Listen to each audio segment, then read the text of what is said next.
welcome to the show. Let's go. Let's go. I'm pumped. We have what Nichole. is it?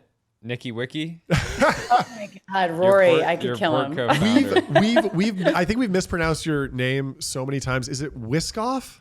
Wischoff. Wischoff. I'm sorry. Well, now we'll know. So anyway, thank you for joining. Give us a little kickoff. Introduce yourself. Tell us about your fund. Tell us about why you're here today. Oh my gosh. So one, thank you so much for having me. Huge OG fan. So Nichole Wischoff, solo GP. I run Wischoff Ventures, which is a fund focused on pre-seed and seed stage companies, North America, and super unsexy businesses, which happy to unpack. Started in 2021, have 3 funds and about 80 million in assets, and just trying to freaking build this thing as I fly it. So how'd you raise the first fund? First one was 5 million. I was still operating. So that's my background. And I had met a ton of VCs, raised a few $100 million at on the startup side of the world, and learned about VC fund of funds. So Bain, Thrive, Foundation, all of those guys want access to great companies early.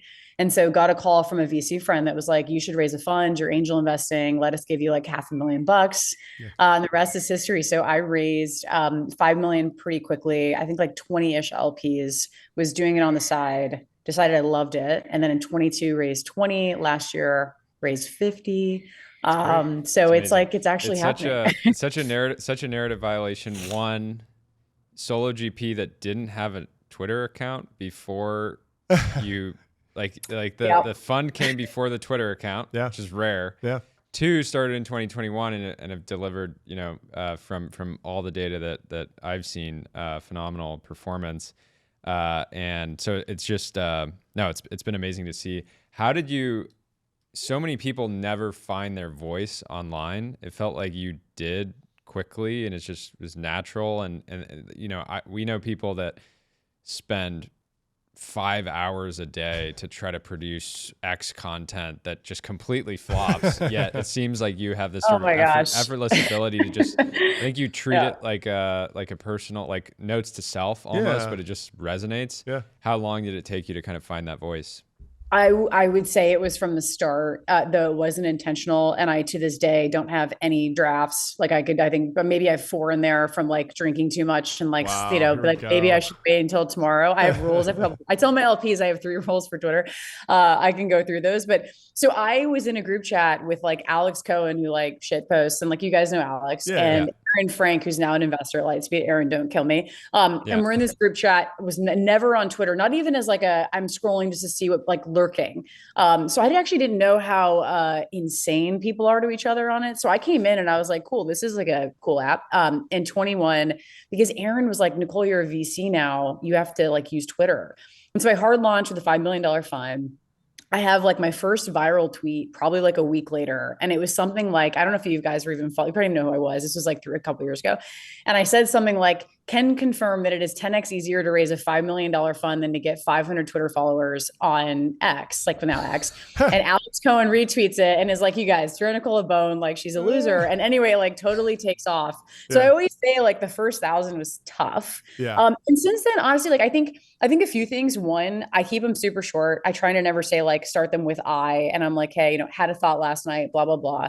And then have an opinion on whatever I'm talking about. And then the shorter they are, the more they rip. And so I've stuck to that. I try to just say what I think. It is absolutely backfired. I say if I don't have one once a quarter that like doesn't like bury me alive and VC brags is like taking it to the moon, then I'm not doing it right. And so I just have to I just lean into it, but that's like kind of the motion that I've that's been happening. What do you advise your portfolio founders around using X? Because there's no perfect way to use it. There's downsides to everything. I'm sure a lot of your top of funnel deal flow, I'm sure, is through your network, but I'm sure a similar amount is through X. And so I'm sure you invest in companies and they're like, okay, Nichole, teach me how to sort of unlock the platform. How often are you advising them to just focus on your business and just ignore the platform versus when are you telling them, hey, you can get some value here?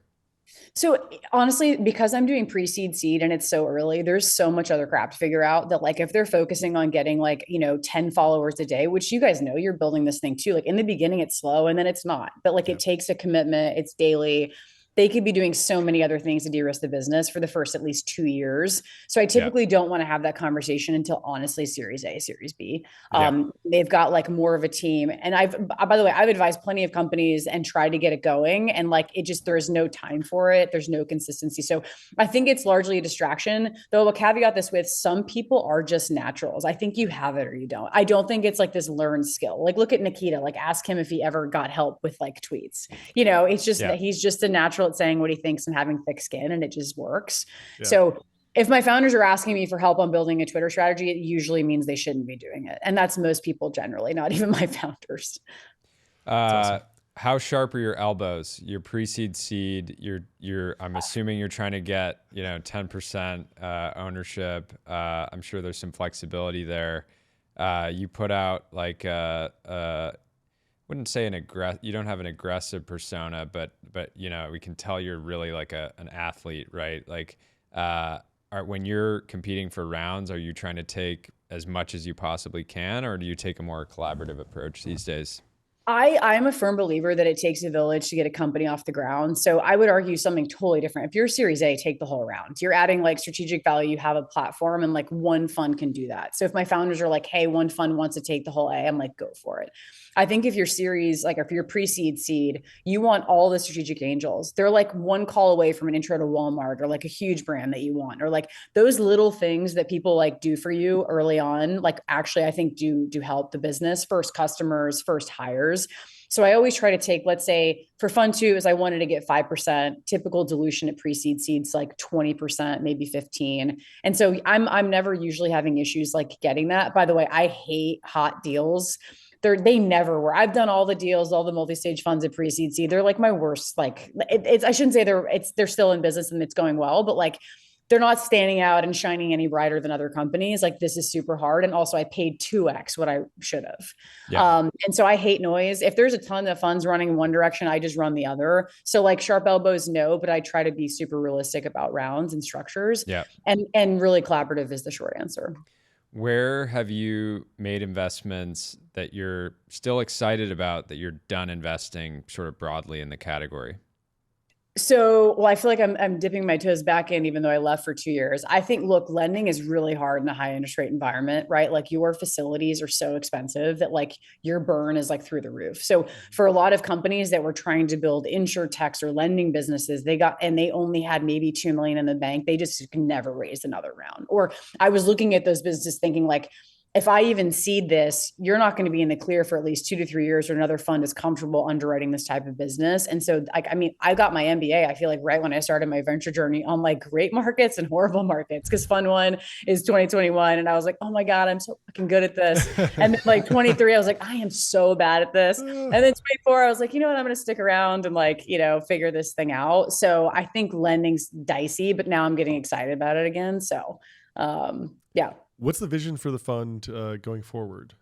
I saw you just hired 2 people. Is that right? Is that how big the firm is? Yes. So there are 3 of us full time, and then like outsourced agency for some of this social stuff and all of that, which is really expensive actually. So I want to keep the team super small. I want to stay scrappy. I think you start to get lazy when you start building layers, the team. Like I want to be fresh. I want to be on calls. Like I want to be in the ground, like just doing the work with companies. Longer term, look, I want to be the fund in North America and the categories we invest in that like pre-seed and seed stage founders like want to work with first above anybody else. And that takes time. Like that's a lot of that's brand. Like how do we build this repeatable motion of like everyone knows who I am and everyone wants to work with me, and I reference well because I like do the work. So what about super long-term private equity arm, asset manager, wealth manager, going public? We're seeing this with General Catalyst, why not you? I think I had a tweet once that was like, listen, may I be so successful in venture that I have like a PE arm, I have a growth arm, I'm wealth doing management, like roll-ups. I have a fund of funds, and I think derivatives, the last piece trading, was like high frequency. I was like, I have every single thing that absolutely no one knows how they're performing, because no one can manage it all. Like, which I would say are a lot of these platforms. Like, no one could tell you how their fund of funds are doing. Like, guarantee it. Maybe, honestly, like I'm a big fan of small and nimble. Like I think if you want to put up great returns, and I think USV has been amazing at this. Like if you ask them and they're doing Series A and their funds are sub 300, like that keeps them up at night. And like 50 million, that doesn't quite keep me up at night. I'm excited, but I think like going over 150, and you guys can pull this up when hopefully if I don't ever do it, but if I do, and be like, Nichole, but we'll have you on for the news, and then we'll pull up this clip and we'll say, no. Like Nichole did everything wrong. No, but look, I think there's a lot of value. And if we want to say that we can legitimately, ideally more than 3X, I always try to aim for, let's say 5X plus, which by the way, not even $10 million funds 3X ever. It's just really hard. Then we need to stay nimble, and it's all portfolio construction. So just follow the math and then, Well, we have 5 minutes. I want to hear about the company. What's going on? Oh my gosh, you guys. So I was not planning to do this, but I was like, John, I might just like hard launch a company I just co-founded. Do it. No way. So we're doing it. This is the exclusive. This is like no joke. So raise money for it. No one knows about it except the person that funded it and like my LPs. So I have been investing in, just to tee this up, in software companies serving data centers. I think if you follow the power and the infrastructure, you'll know where AI is going. So, and then my partner was simultaneously consulting a guy building data centers in Waterloo. So we're both like, wait, there's something here. So we co-founded a business called Kratos, which I think is a good name, but Kratos AI. And we are building next gen AI data centers. Not great venture bets. So there's founder shares in the funds, but no check from the fund in it, though we've raised money from strategic family offices, more of like a private credit, think like 75% debt, 25% equity. And we're making the case that there's tons of capital going towards hyperscalers. If you're a hyperscaler, you're saying, look, we're going to own the market and there's only going to be a few of us and everyone's going to use our data centers. And we totally disagree. I think if you're for training, it makes a lot of sense. For inference, you don't need as high latency. So we could be like 100 miles or less from like the tier 2, tier 3 cities, and still have solid latency for inference. So if you start asking around, and hopefully people are listening in, like I had a founder tell me in like the YC like alumni channel, all these companies like are like, hey, like who has data center like co-location capacity for us? Like we want to like save costs from hyperscalers. Like where can we go from here? I'd argue there's a huge market for these like 10 to 25 megawatt data centers. So working on our first location, 20 megawatts, you guys, this is like the craziest thing I've ever done. I don't have an active role because like the funds are the baby, but I can certainly help with distribution and fundraising. And the last thing I'll say is these are really expensive projects. So these are a 20 megawatt facility, net like brand new constructions around 100 million. And again, we don't want to give up too much on the equity side, but there's something here and we're going for it. So I like it too, because even if it's not a traditional venture bet, if there's common shares in the fund or however you structured it, you could return your fund, I imagine, off of just this one company, which is amazing. It's awesome. You've done, the last question I have, you do a bunch of stuff in supply chain. You're a venture capitalist, so obviously you're also a geopolitical expert. Comes with the territory. How are you? Do you think these sort of trade wars are good for a number of your portfolio companies, specifically focused on supply chain management? Just because there's going to be suddenly it's sort of the thing to talk about. It's sort of this pressing issue. And more broadly, what advice are you giving to those companies in your portfolio? Yeah, I'd say that there's really like one or two that it could directly impact significantly. One being a company that's like literally in logistics freight between Mexico and the United States. So like part of me is like, holy crap, like what's the impact there? Look, ultimately we have to show dominance. So like I'm very pro every type of flex that the administration is putting on both Canada and Mexico, which are most relevant to what I do.